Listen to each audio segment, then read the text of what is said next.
তাকাও এদিকে তাকাও, পুরো তুলো না, ভিডিও হচ্ছে। মনা তাকা এদিকে।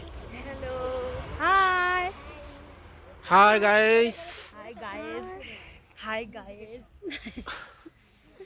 আমরা এখন জিগজ্যাগ রোডে আছি, সিল্ক রোডের জিগজ্যাগ রোড।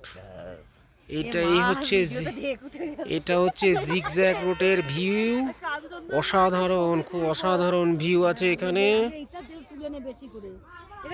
তুমি একটু এখানে দাঁড়াও, আমি একটু এখানে এখনো বরফ পড়েনি, হালকা হালকা বরফ কালকে রাত্রে পড়েছিল, তুষার। যাই হোক,